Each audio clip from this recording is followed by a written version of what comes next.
Hey you guys, this is Josh and Carolyn with Homesteading Family, and on this week's episode of the Pantry Chat, we are going to be talking about the homesteaders' response to COVID, civil unrest, and who knows what else is going to come at us in 2020.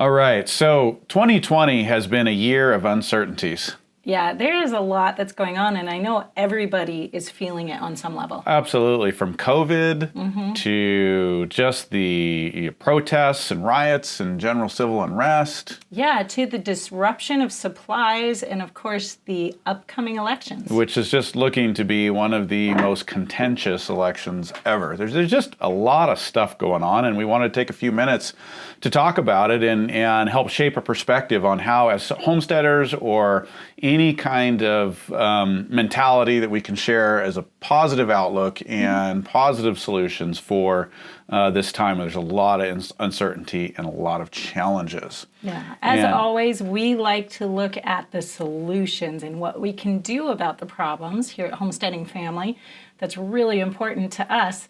And so today we are going to take a little look at the problems, what's on the table, what's out there right now in the world, but we're also going to be talking about the solutions and the things we can be doing right now to make a difference in our own lives and in the broader sense of the world. Well, and in the difference of the lives of the people around you, you know, and how we can move through this time with confidence and positivity. Absolutely. But hey, before we jump into that, we need to catch up a little bit. What's going on with you? What have you been up to this past week? Yeah, you know, we're just still right in the middle of harvest season. So I keep saying green beans and cucumbers, and I feel like I'm stuck with green beans and cucumbers.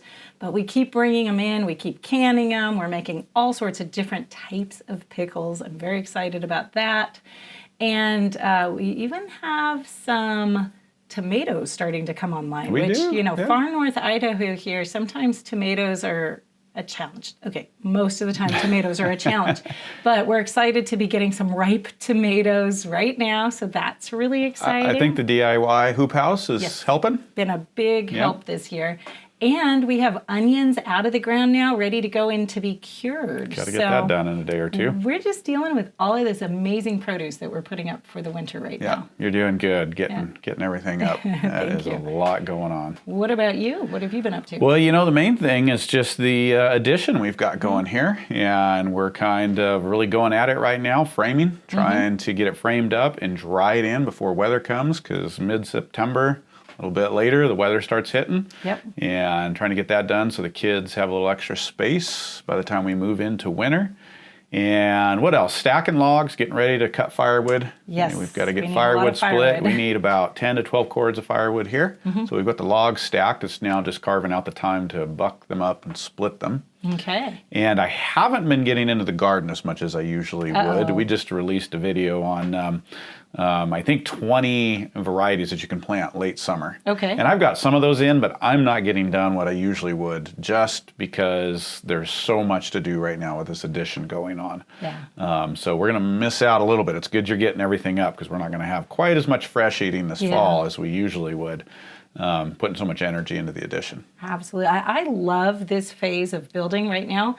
The walls are going up. That framing phase, just things happen so fast that you feel like, oh, it's going to be done in 2 weeks if we keep going at this pace, right? And then it slows down. It does. But it's really fun. We've got some friends here helping us, and then all the kids are jumping out there at different times and helping. The girls have been out there helping. They were screwing down the floor in their bedroom. And so make sure when you're doing projects, even like this, to find spaces. That's a big thing for Carol and I that we try to share with the family, and we try to share with you guys, to include everybody. Find ways to include everybody. We've got little kids just picking up scraps of wood and nails, and different people banging nails and hammering, even if they don't really know how. And it's really fun. It's all hands on even deck. Even sweeping, sweeping absolutely. Up the job site and things. Everybody loves being involved. They do. And so it's really cool. I'm having a good time working with everybody out there. Yeah. Fun to see it come together. Absolutely. Well, we better keep moving along, and let's get to our question of the day.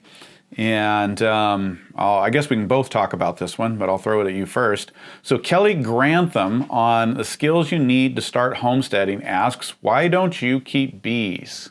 Oh, Kelly, we wish we were keeping bees, but you know what? You can only do so many things in any one given year. And there's actually even a deeper answer for this particular piece of property, but we have never yet kept bees, but it is on the list of things to do. Right, and we all have to order our priorities and our needs, and so we try to priority the things that are going to be the most productive and effective for us. And while we would love to be producing our own honey and plan to eventually, it's just down a little bit lower on the list on skill development, and particularly, as Carolyn mentioned, on this property. This property, we're tucked back in the woods. There is not a lot of flowers and things for the bees to feed on. So we are focusing on greater diversity of perennials and pasture plantings that are going to start to bring in the flowers that those bees really need.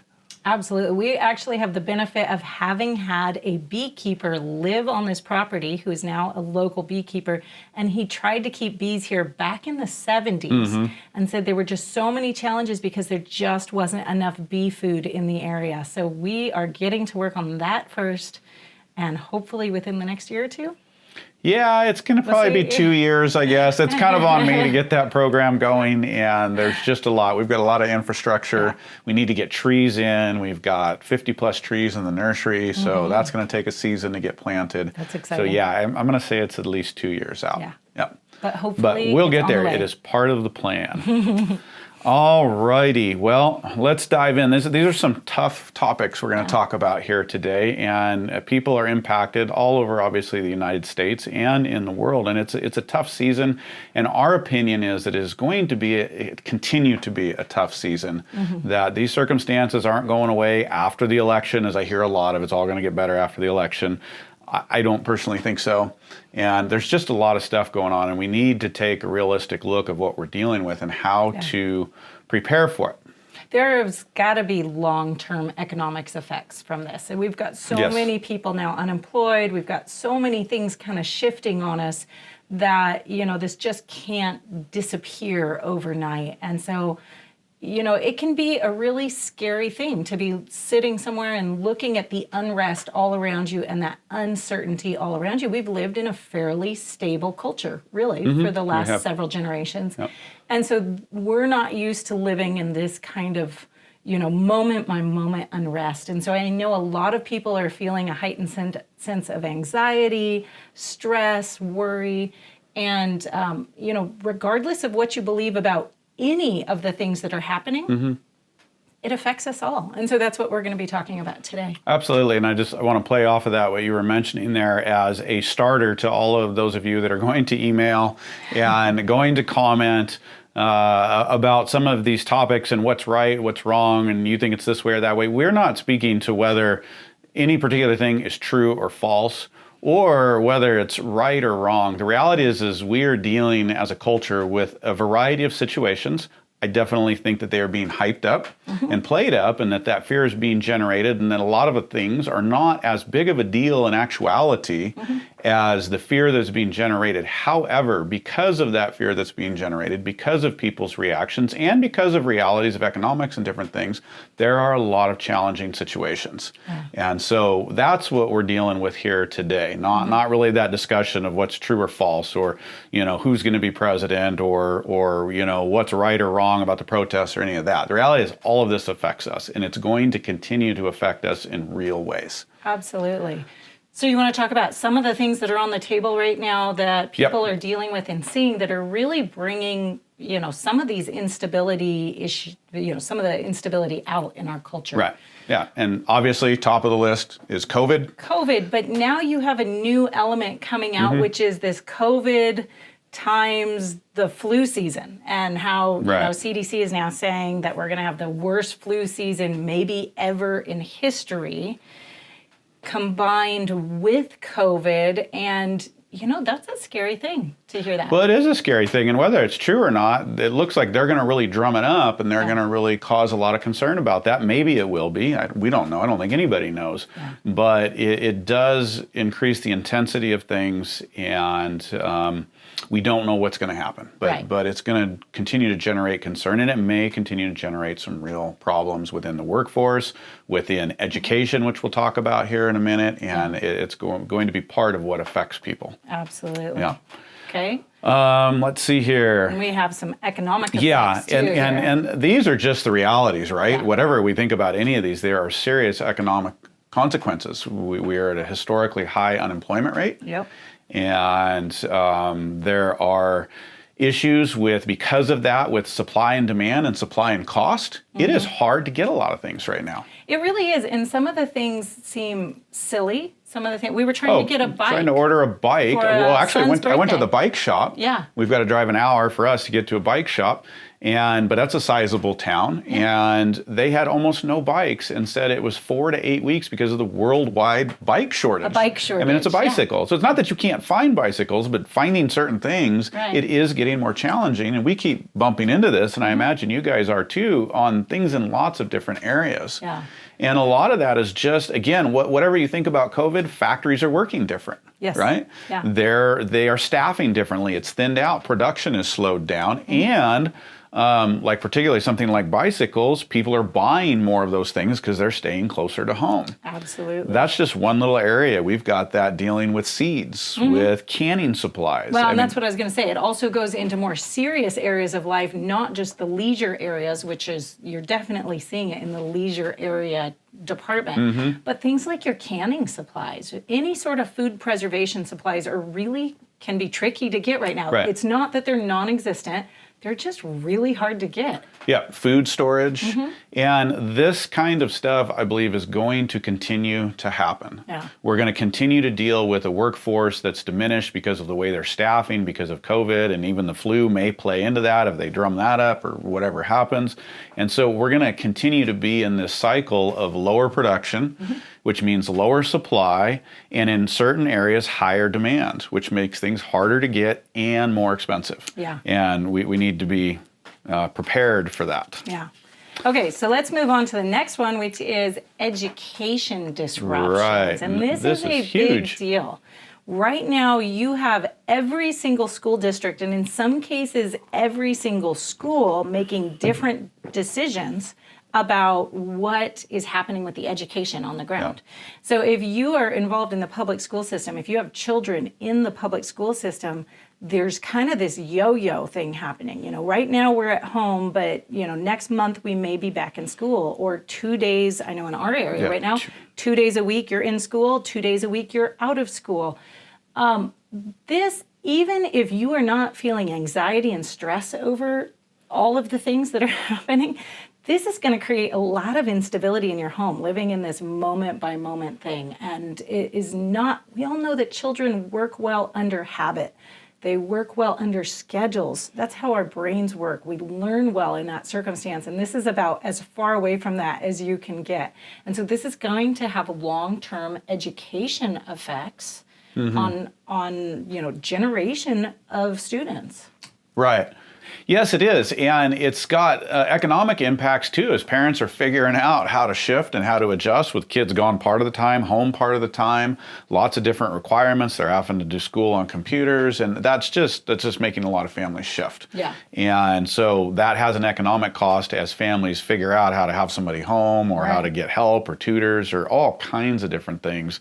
And it's an obvious problem that needs to be solved, but it's also adding to that list of stressors that people are following. And I mean, we could continue to go down the list. We're not going to really talk about the protests and the riots, but that's a whole nother factor that's causing a lot of concern, a lot of difficulty in a lot of places. Obviously, a lot of damage to property and even physical violence.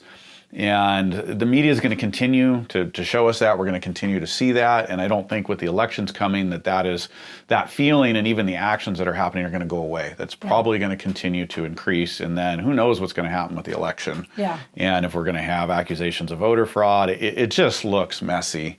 and difficult. It does. And one thing you can be absolutely certain of and guaranteed of in this time where you can't be guaranteed of just about anything is that the media is going to play up every single bit of ounce of drama they can get out of this, right? We've got to remember the news is a business. Right. It is a business. They want your eyeballs riveted on that news and on those headlines. And, without making, some people have a lot bigger claims about conspiracy theories behind the news and all of that.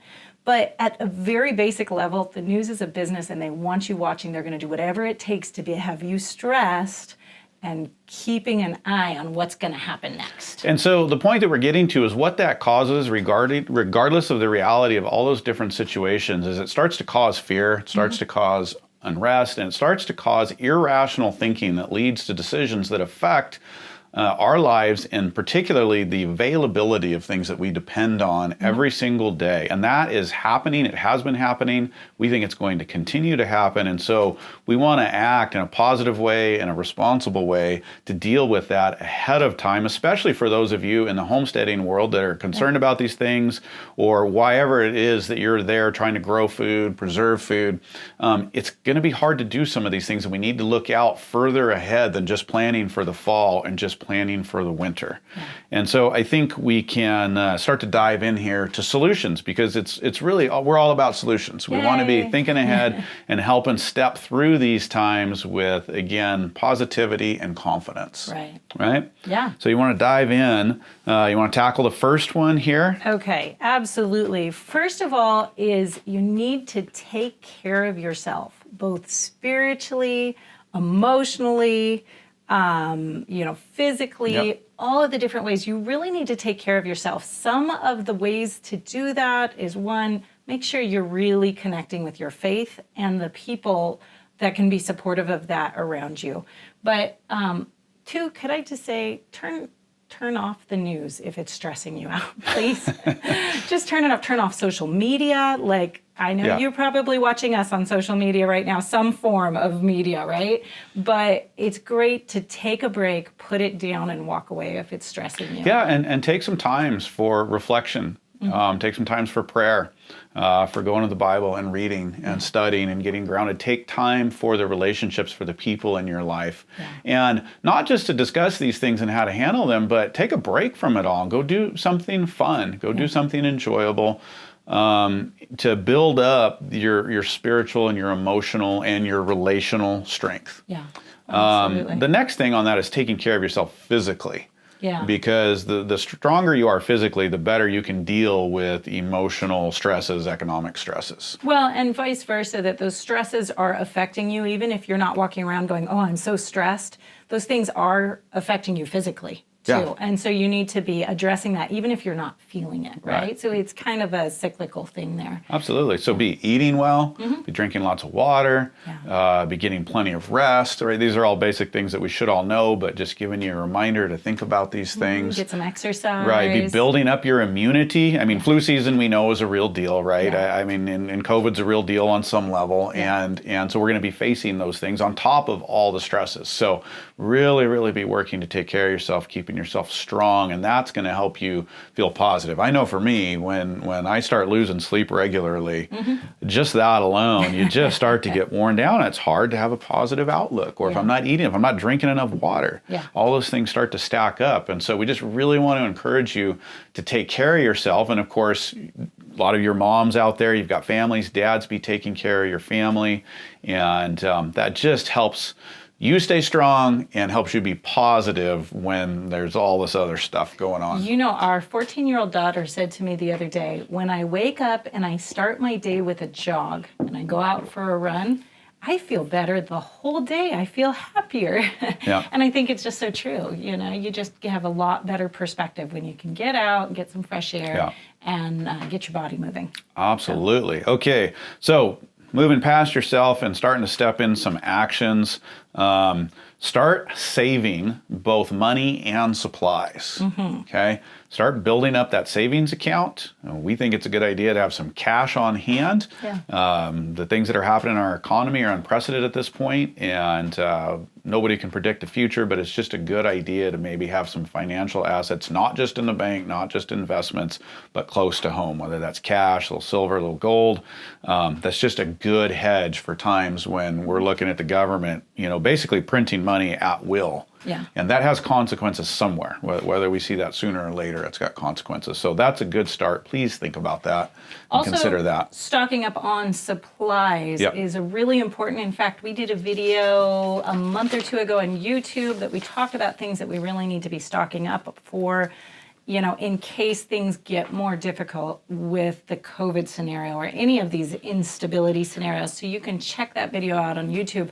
But, let's talk for a second, because here we're telling people to save up money and to stock up on supplies. And, for a lot of people, those two things are hard to do at the same time, right? To save money and stock up on supplies. It really is, so what do you cut? If you're, trying to stock up and save money, you probably need to cut back on some of the leisure things, right? Well, you need to cut back on some of the leisure things. And honestly, the more that you can bulk up on, our dollar's always deteriorating. So the more you can bulk buy, the more food and more supplies that you can put in now, that's better than money in a savings account. You don't earn almost anything on money in a savings account. But you can be guaranteed that things are going to go up in price, and that we may continue to face a scenario where things go up drastically in price. And so the things that you can buy now that you need and get on hand, regardless of scarcity, which we'll talk about in a minute, is very, very valuable.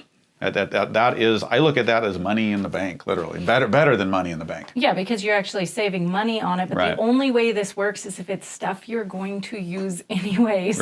It doesn't work if you fill your basement with freeze-dried food that you're not going to touch unless the world is coming to an end, right? And then you don't touch it. Make sure you're just getting ahead on your purchases that you would make to feed your family anyways. And then you end up saving money in the long run, having what you're going to use already. You can't really go wrong in that scenario. And I got to say, even though we're always talking about bulk buying and all the different scenarios to be prepared and save money, I think you bring out a good point. If you can't move to some of those things right now, like what Carolyn's saying, buy what you'll eat. And what you can stock up on, just very clearly. Even if you need to stock up on that, you're not maybe going to go buy 200 pounds of wheat. Okay, but what can you buy and get on the shelves that you'll use through these different times? And then work towards the bigger goals. Okay. Well, let's stay on that topic. I know we've got listed a little bit differently, but let's just stay right in here since we're there. And some of the things, especially from the homesteading perspective and the growing your own food and producing, that you need to be thinking about. Seeds is a big one. Seeds has been a challenge this year, and it's going to continue to be a challenge. And we would promote buying next year's seeds now if you can, and you may have to wait for them depending on what it is you're looking for even now. Buy them now and store them well. Think up on things like, think about things for next year like your laying hens. If you're used to ordering in laying hens, I actually just ordered ours, and there are very, very few available for the remainder of this year. Laying hens, So think ahead of things that you might be making those purchases later, and look into the availability of those things. Your preservation supplies, canning jars, canning lids, canners. Even if they're not available right now, if you can get on the wait list, do it now. Get on there and wait. I mean, we're still waiting for a refrigerator that we were buying for a milk refrigerator. It was a particular kind with no freezer, and usually you can get it with a couple weeks from our research. We've been waiting 4 months, and we still don't know if we're going to get it. And we keep hearing stories like this pop up all over the place. So this is where we really want to encourage you to be proactive and think about whatever it is you need for resiliency, and be really having a plan to start getting ahead on that now. Because you're probably going to get on a wait list somewhere.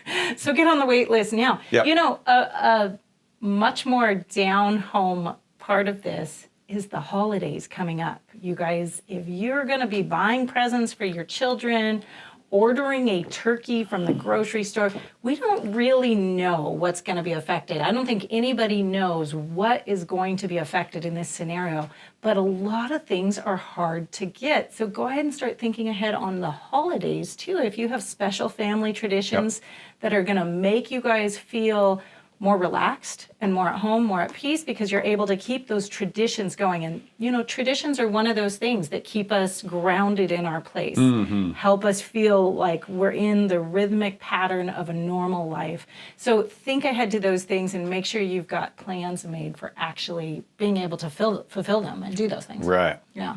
So it's a really good one. Okay, another one that is really impacting us that you talked about a minute ago, and that is the schooling issue and the challenge that so many people are facing with school. And I don't know that this is going to go away the whole next school year. No. I think while that would be a nice optimistic viewpoint, I think the positive outlook says this is going to be who knows what. And so what is a positive solution to try to, get rid of some of the unknown in this scenario? Yeah. And that is to homeschool. I would just cut the cords right now with public school. Even if you don't plan on homeschooling long term, the reality is you're likely to be homeschooling at least part of the year, or at least doing school at home with your children. Right now is a great time to just say, you know what? Let me just take over control of this so I can call the shots, and cut the ties to the public school if you are in a state where you're able to do that. Yeah. And just add some stability back into your home and into your family. When COVID first hit and everything was shut down earlier this year, it did not change our school schedule one bit, because we were homeschooling at home already. And, that's really helpful in a scenario where you have children. And, when you have children, they're feeling the stress of the world too. They're feeling when there's fluctuations and changes, and when you're getting stressed as a parent. And so it's really important to just go ahead and try to make that as stable as you can for your own stress, but also for theirs. Not to mention the educational quality, because everybody's in uncharted ground right now.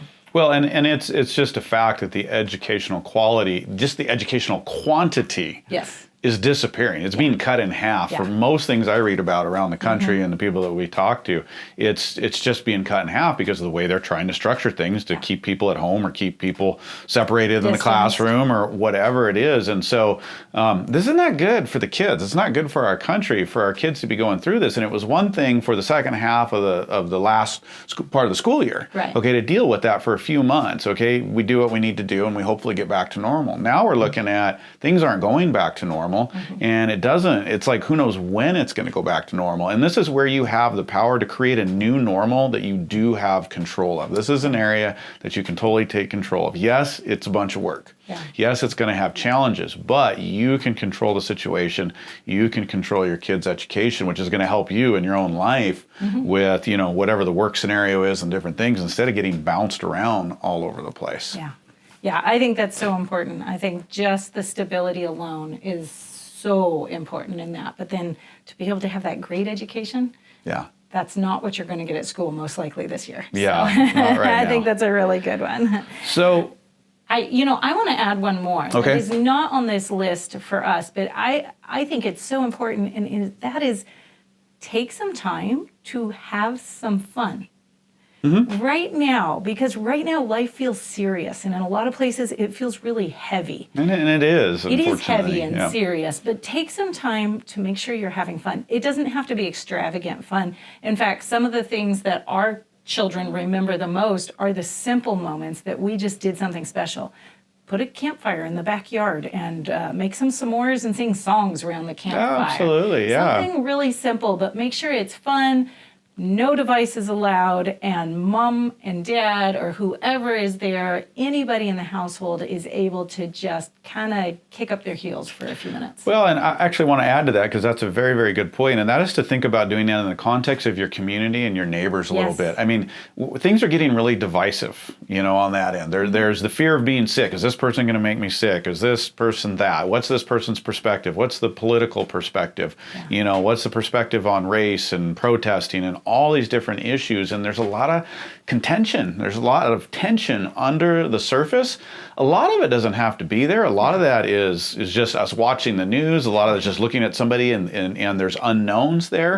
And a lot of people, a lot of times, even with different points of views, we can come together, even though we may see things differently, and bond and get to know each other, which just gives us deeper understanding. And so try to spend some time with your community and your neighbors, maybe reaching out a little bit more. Yeah. That's just a good thing to do anytime, but especially in these times, you maybe find there's somebody that you can help. There may be somebody that can help you with a particular solution, and you may make some new friends and just build some more resiliency within your neighborhood and within your community. Yeah, very good. Whatever you do, make sure that you don't just sit with the fear and just let yourself start to kind of be consumed by fear or anxiousness or worry about the future, and in these moments that are really hard for everybody. There are things you can do right now, today, to make your situation better, make your family situation better, even if it's just emotionally better. Right. And so in life, while we, Carolyn and I, in our world, and as we, talk to you guys through Homesteading Family, we want to identify the problem, but we want to focus on the solutions. We want to focus on being positive and on taking action. So we just really want to encourage you guys to do that. We'll all get through this. Yeah. And just keep on charging ahead. Yeah, absolutely. It's been great hanging out with you guys. See you soon.